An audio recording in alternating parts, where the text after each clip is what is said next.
Welcome to Your Money Map, sponsored by the Alliance for Lifetime Income. I'm your host, Jean Chatzky. Very nice to see all of you today, and to know that you are out there and will be contributing to this conversation. On a recent show, I talked about the difference between having a job, a career, and a calling, and the fact that people who feel that what they do each day for work is a calling tend to be happier. They tend to be more engaged, more involved, have a greater sense of overall well-being. Well, today we're digging into a very tangential subject. We're going to talk about purpose and what it means to live purposefully. And we're going to do it with Richard Leider. Richard has been here before, a guest on this show before. He's the founder of Inventure, the Purpose Company. It's a firm that was created to guide individuals to live, to work, and to lead on purpose. And he is ranked by Forbes magazine as one of the top 5 most respected coaches out there. He's also a contributing author to many coaching books. And among the companies and organizations whose leaders he has coached are AARP, Ameriprise, Ericsson, Habitat for Humanity, the Mayo Clinic, Jackson Financial, the National Football League. We'll have to ask him about that. ShareCare, United Health Group, and the United States Department of State. Richard, welcome. Thank you so much for coming back to be with us today. I was really looking forward to this. It's a pleasure, and thank you for inviting me back. Talk to me a little bit about where we are in the world right now and the place that purpose occupies. Well, first of all, spoiler alert, your listeners and viewers are getting older, but are they growing older? So what's happening is we've got a longevity revolution, as you know and report on very wisely, and people are getting older, but the question is, are they growing older? And so if they're not it's either grow or die. Mm-hmm. If you're not growing, which is the natural sense of nature and everything else, you're dying in certain ways. So we have a longevity revolution with people getting older by as many as 3, maybe even 4, Gene, as you know, decades. And what that leads to is a whole new phase of life with new decisions, both financially and emotionally and psychologically and everything else. And all of that demands a new mindset. And what we know, and we can talk more deeply about it, is that if you don't have a positive mindset about aging, you don't live as long, you're not as happy, you're not as healthy, et cetera. So the purpose movement, as I call it, is global. It's across industries. It's across purpose is age agnostic. It's younger people, millennials and others, midlife and older. It's not just about retirement age. So what we have is that people say, "Oh, Richard, you hit it just right with all your work on purpose." And I said, "I've been looking at this for a long time, but now its time is here." Let me just remind everybody, because you said the audience is open to participate, and I would love to encourage participation. If you have questions for Richard about how to find purpose, how to live purposefully, please post them in the chat. We would be happy to weave them into the conversation and happy to answer them. There's some research that came out this week, a Gallup survey that is one of those surveys that they do every year, and it takes the pulse of people, where they are, how they're feeling about life right now. And just to bottom line it, they're not feeling great. How can having purpose or living purposefully change that? Well, first of all, purpose is not a luxury. Purpose is fundamental. And by that, what I mean is that the science, the surprising science, perhaps to many, is that purpose is fundamental to health, to healing, to happiness, to retirement, and ultimately even to longevity. I did a PBS special on the power of purpose, and it was shown in hundreds of cities, still is being shown actually in certain ways. And part of my research for that was to go to neuroscience labs across the country where they were studying purpose in retirement, purpose in the brain, purpose in a lot of other things. And one time a doctor held up a pill and he said, "Richard, would you buy this pill? It helps with cognitive decline or Alzheimer's. It helps with sleep apnea and macroscopic stroke, and would add 7 to 5 years to your life. Would you buy it?" And I went, "Of course, who wouldn't?" Yeah, I'd buy But that. Sign me up. and is it available? And he said, "Yes, and it's free." And he smiled and he said, "It's purpose. It's not just purpose, but with good health and with good finances, et cetera, without purpose, you don't have these same ingredients for a longer, healthier life." And so what we know now is that purpose is not a luxury, but it is fundamental. Now, the question is how to not discover it or find it, Jean, as you know, but how to unlock it, how to bring it out inside. And that's what we're talking about here. Well, and we're going to go through a process actually that you've developed to help people unlock purpose. But before we do that, define it for us. Well, purpose is the answer to why. Why do I get up in the morning? Why do I do what I do? And purpose is a verb. It's a path. It's a practice. It's something we do. It's not something we have. So you did a great job introducing me by saying it's about living purposefully. It's not about having a purpose and therefore then check the box. I got that. It's about what do I do day to day, minute to minute, hour to hour to actually live and have that felt sense of purpose. That felt sense meaning it actually is. It feels better, and I feel more alive, and bring more of myself to the world on a day to day basis. It's what matters, right? And you and Yeah, I spoke before having this conversation, and you said in times of uncertainty. And right now, if I look at the world and if I look yeah, at the economy, we've got the conflict in Ukraine, we've got inflation, we've got markets that are wild, we've got right. hearings on Capitol Hill. I mean, I could just sit here, and for our entire show, I think I could list all of the elements of uncertainty that we're experiencing in the country right now. You said in times of uncertainty, what's called on is personal certainty, and that Right. purpose fits into that. Can you explain that? And then we will go through unpacking it and Yeah. helping unlock purpose. Yeah, it's a really great and big question. And in times of change, in times of uncertainty like this, and I feel a sense of despair like maybe you do and others, many others do at times, and in spite of it all.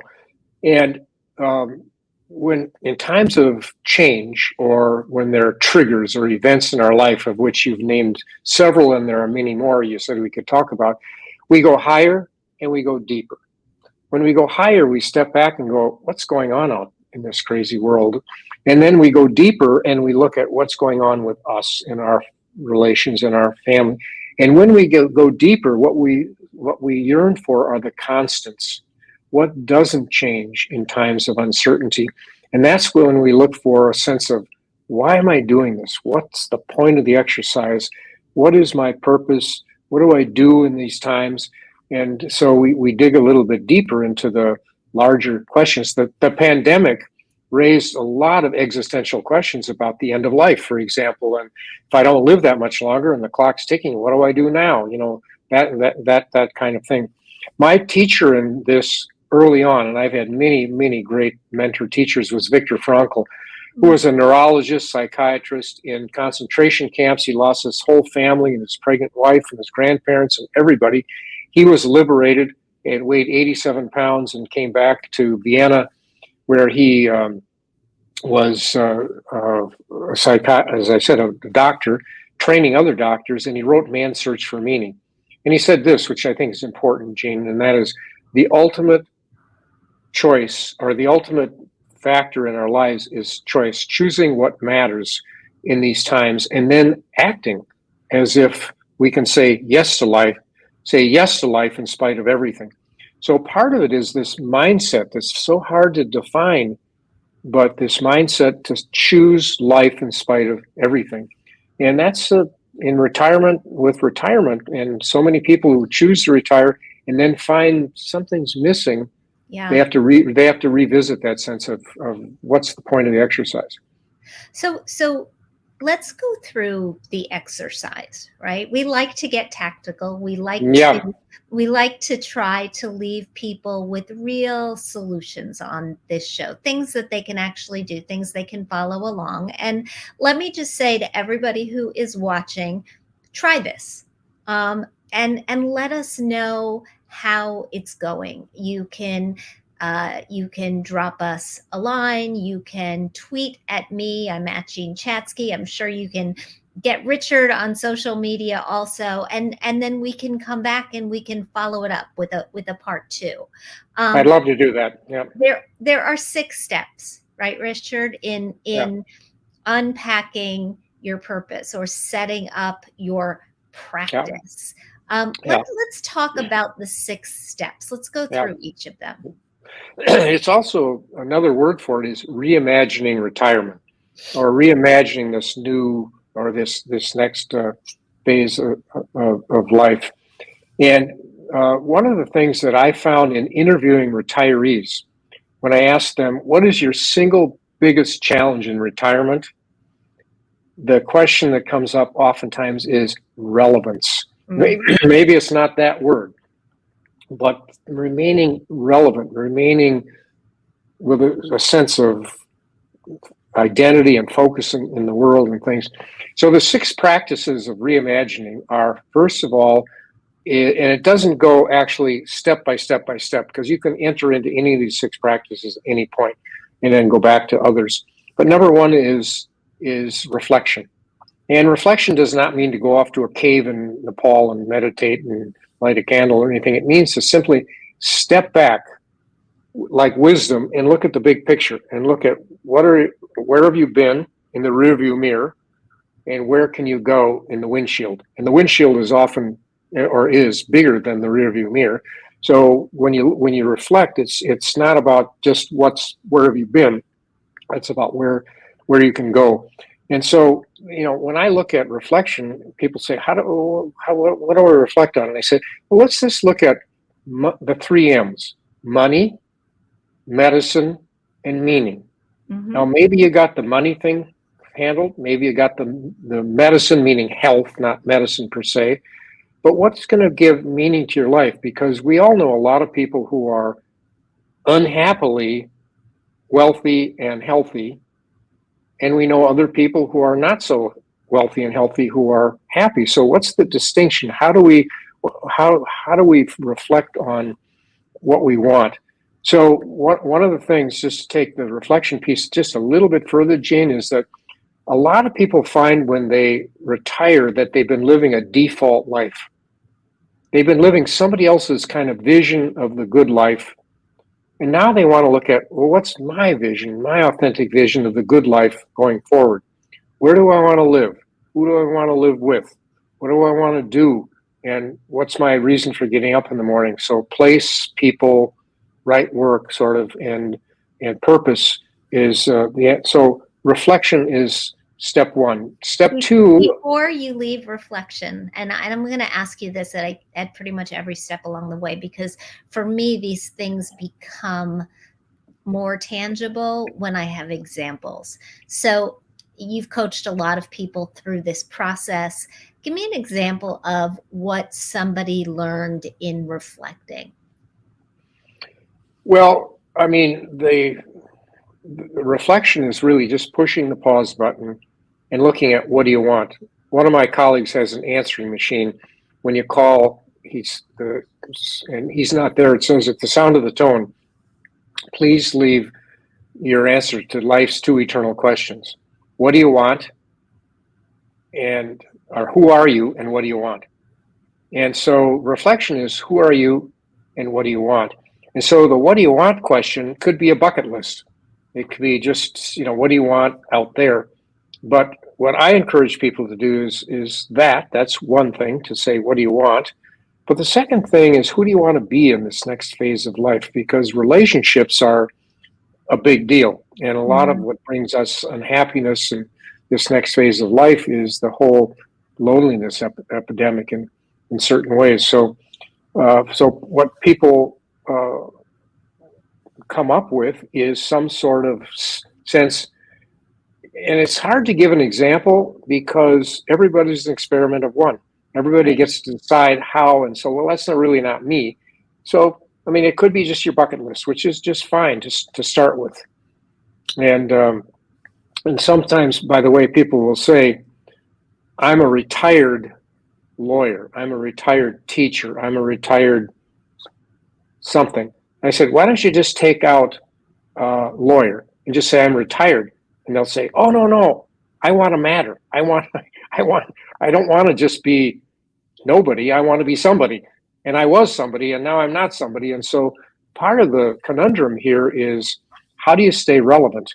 And reflection helps us to say, what would help you to remain relevant? What would you do, which are the next steps here in the next phase of your life, to remain relevant?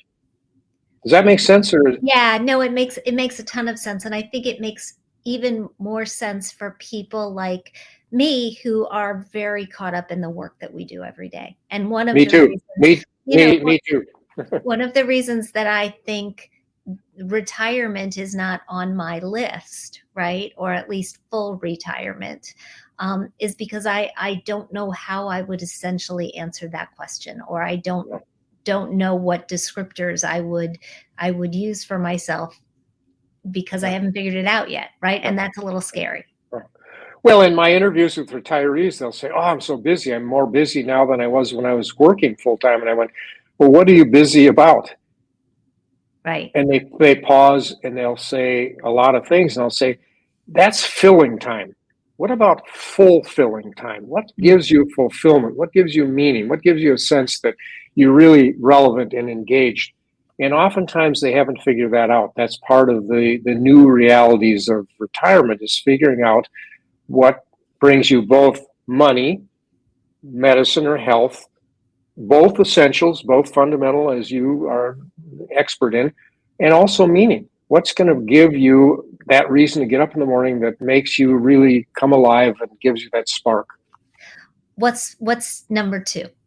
Number two is connection. So we have reflection, connection, and that is, don't go it alone. Isolation is fatal. And so going it alone is an incredibly bad idea. I was on a program recently with Vivek Murthy, who is the Surgeon General, who wrote a book called Together. He was Surgeon General under Obama and Biden, and is now. And he said the biggest epidemic, or one of them, is loneliness. Yeah. So many people today are going it alone. They've been successful. They have enough money, or they're doing, but they don't. They haven't figured out that connectivity.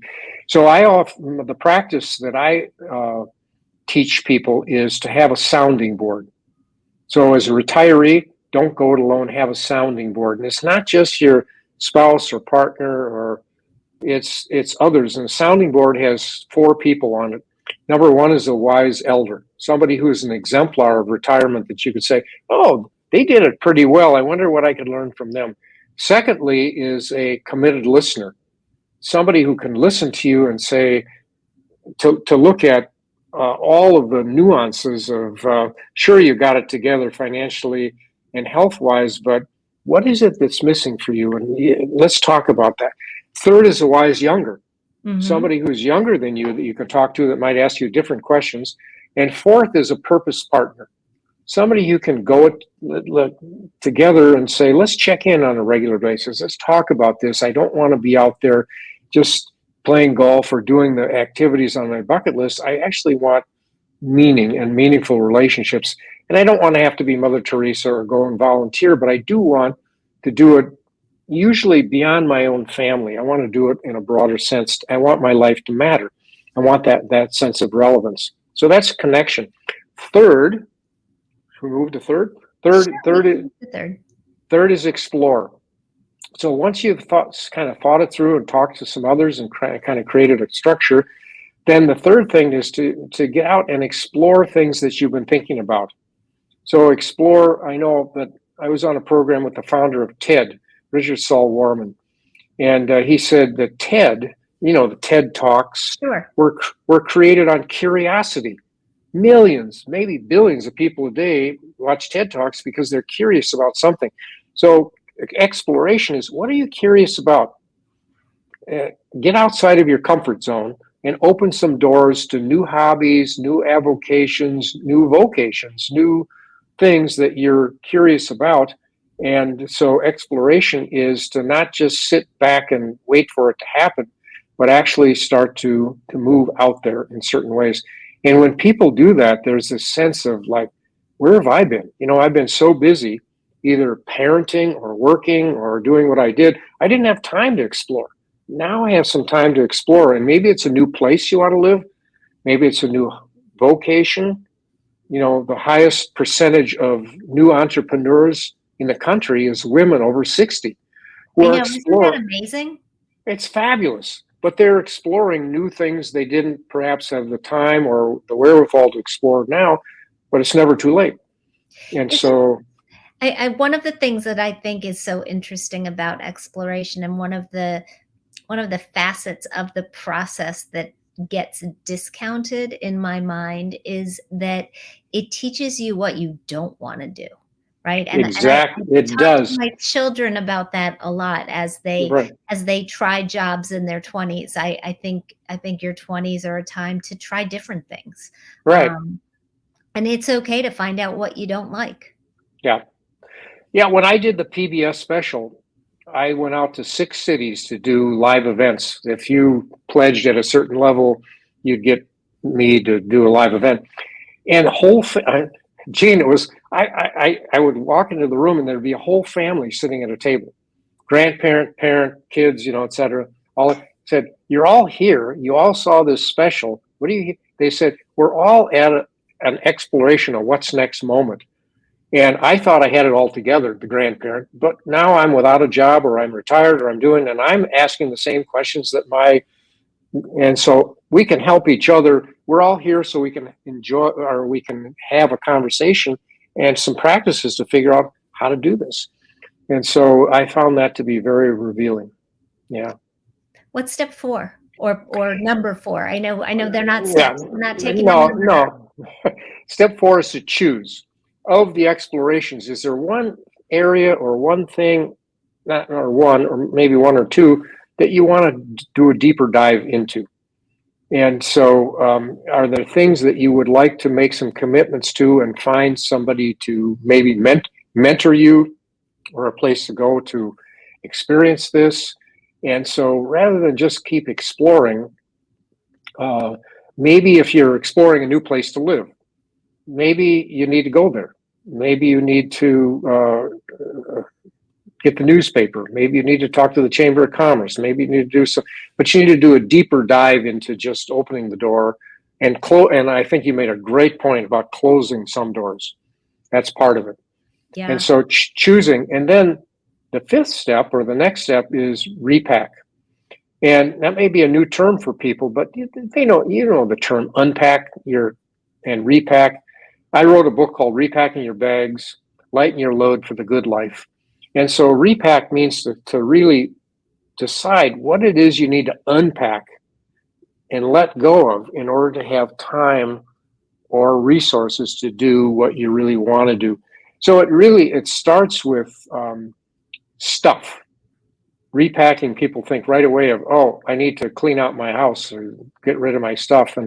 And often that's the case. I have people who I advise to start with a drawer and take everything out of that drawer and put them into, yes, need this, don't need this in the next phase of my life, and can't decide, I'll check it out in a year from now. And they'll move from a drawer to a closet and they'll start to look at all those clothes and shoes and bags and everything. And pretty soon I get these emails to this day from people who say, I just sold my house. I started with a drawer and realized I don't really. So you start with stuff, but then you look at your relationships, and say, I don't really need to go to dinner every month with these people anymore. It doesn't have to be harsh, but it has to be clean. You only have so much time. What are the relationships you want to hang on to and repack, and what are the ones you need to unpack? And Let then me you look at your let me one ask other. you about that, Yeah, about those relationships, because you say it doesn't need to be harsh and it feels harsh, right? yeah, If you are the person who is unpacking a relationship, particularly one that you've had a long time, because you've decided, it doesn't even have to be toxic. It could just be unfulfilling, right? yeah, It could just be one of those things that by saying yes to this, you suddenly realize you're saying no to something else that you want more, right? That's a yeah, valid reason to do it.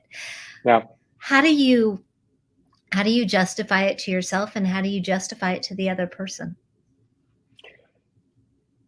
With great difficulty.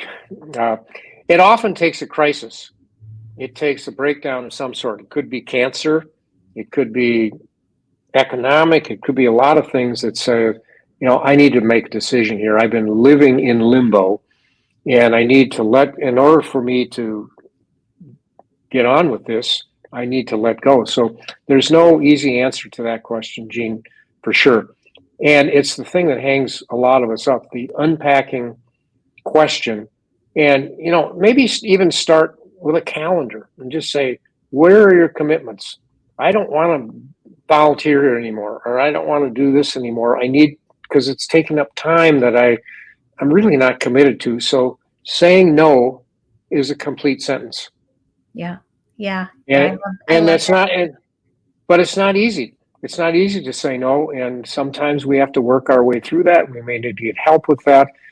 But, to belong and to matter are the answers to the answering machine question. Who are you and what do you want?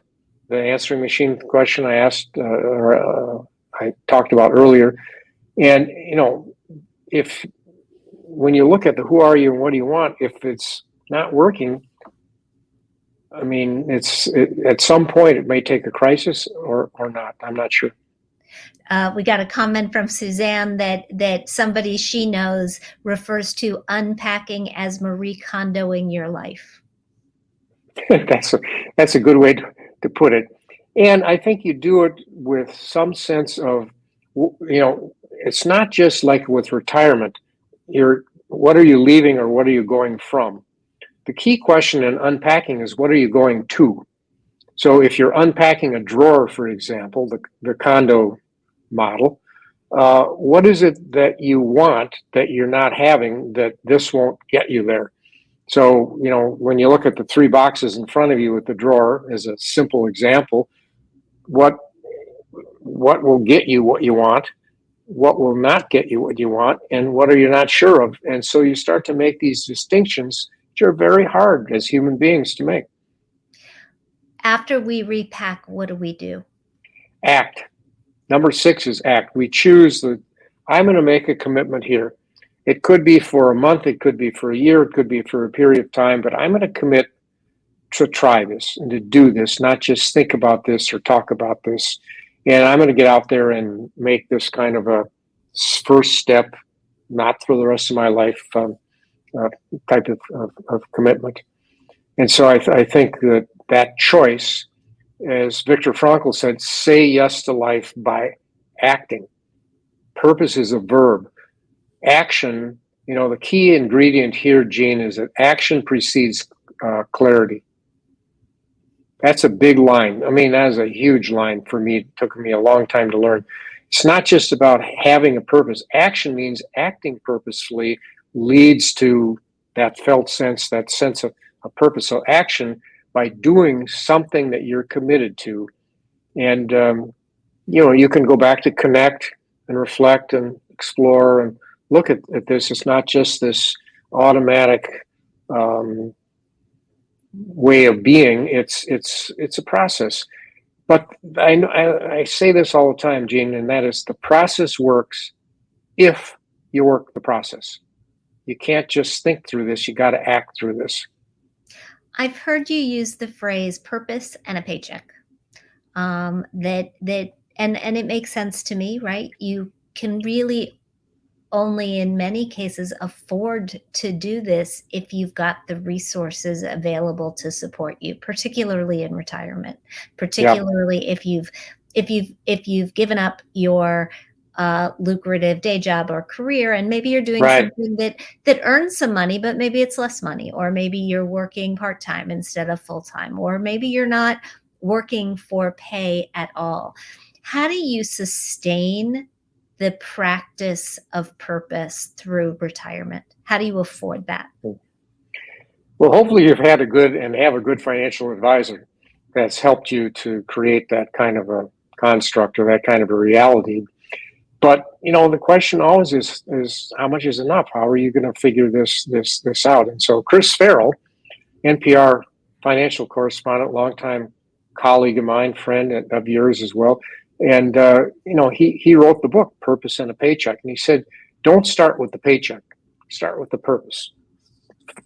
Create a fundamental picture, a narrative of who you are and what it is you want.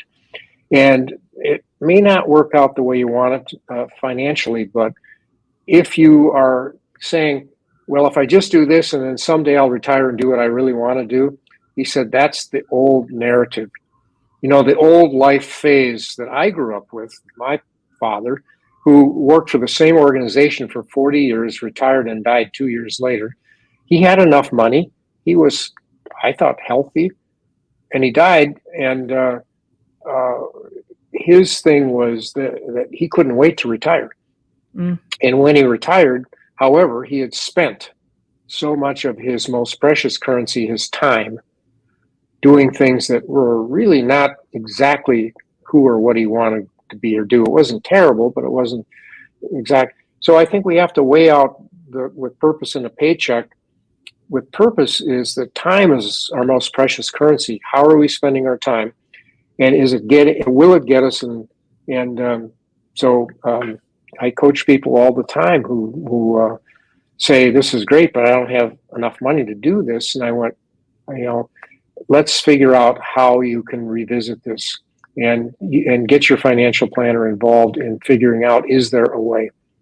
Yeah. Yeah, it's so interesting. I had a conversation with my husband this week about a friend of his who had sat down with his financial advisor just this week, and now have decided, they've got the money. They can stop working these jobs, and they've got a lot of activities in the community where they're more meaningful to them, right? That's Right. where they want to spend their time. And they sat down with the financial advisor to figure out if they could afford it. I think the question that we deal with often on this show is, can you afford to do it in a sustainable way, right? Yeah. And that's where having a guaranteed income in retirement comes in. That's where knowing Yeah. that your fixed expenses are going to be covered with an Yeah. annuity, with a pension, with a combination of those things, and Social Security, as well as some money spilling out of your retirement account.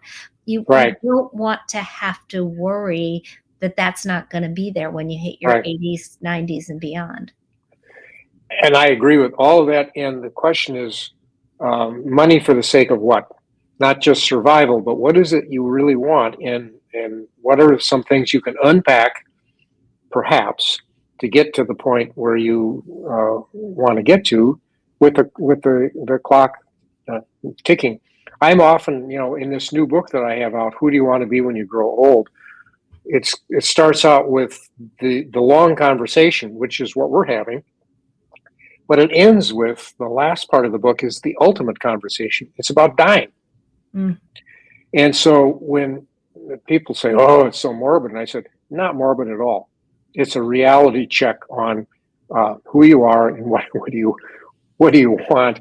And the key question basically is at the end of life, will I earn a passing grade? Will I do my life, or have I done a default life and lived somebody else's life? I've interviewed so many people over the age of 65 over the last 50 years. I've made not a hobby, a vocation, Gene, out of interviewing people who are 65 and older. And I've written about this extensively, and I've talked about this, but I'll just mention it here because it's important. When people say, when I ask them if they could live their life over again, I'm talking about thousands of people here, not 10 people. They'll say, I wish I would have been more reflective. I wish I would have looked at what I really wanted and made some of these choices. But you can do that at any age. Secondly, they'll say, I wish I would have taken more risks. And the risks were not necessarily financial, moonshot risks.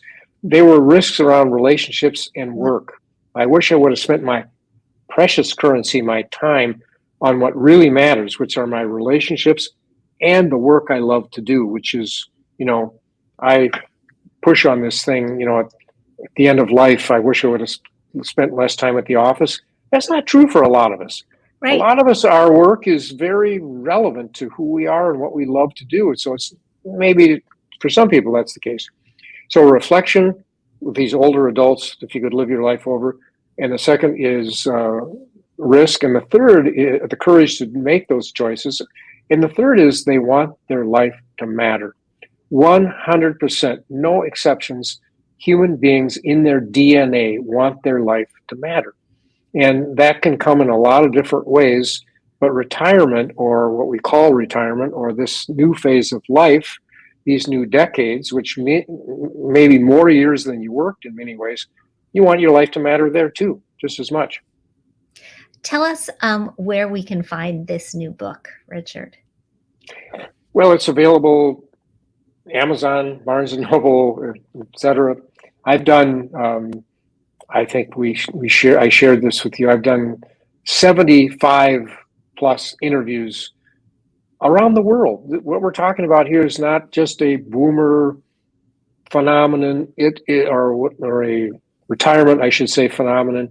We're talking about people around the globe who are aging and who are getting older but growing. If they're not growing, they're dying, and they know that. And so no one can claim, including me, can claim expertise in aging. I'm aging, you're aging, and this is new territory as we age into these new years that we haven't had the privilege of. Aging is not a disease. No. It's a privilege. And if we get older, and hopefully we have the money to sustain us, and hopefully we have the health to sustain us, but we also need the third M: money, medicine, and meaning. We need meaning to sustain us as well. And Becca Levy at Yale just came out with a new study. It's called a new book called Breaking the Age Code, where she has done massive research that people who have meaning and purpose live 7.5 years longer minimally. Now, if you could promise your listeners and viewers 7.5 years, you'd be promising them, now you need enough money, you need health, but you also need a reason to get up in the morning. That's what we're talking about here. So let's very quickly, Richard, before we wrap this up for everybody, and Wanda says lots of inspiring words here. Thanks for listening, Wanda. We hope that you're going to take your way through these steps, through these practices. So stop me if I miss any of them, Richard, but we are going to reflect. We're going to connect. We are going to explore. We are going to choose. We're going to choose. We're going to repack, and we're going to act. And try it, everybody. Go ahead, give it a shot. Let us know how it goes. Again, you can reach both of us at social media. On social media, I'm at Jean Chatzky just about everywhere. Richard, how do people get you? Richard Leider at .com. RichardLeider.com. Let us know if you want to talk about how it goes. We will bring Richard back, and we will do this again. Richard, always a pleasure to talk to you. Thank you so much for doing this with me today. It is a big privilege for me to be with you, Jean, and thank you so much. I so admire your work. Oh, well, thank you. Right back at you. And for more information on this discussion, for more information on the work that we're doing at the Alliance for Lifetime Income, please go to protectedincome.org/Leider. We'll see you next time.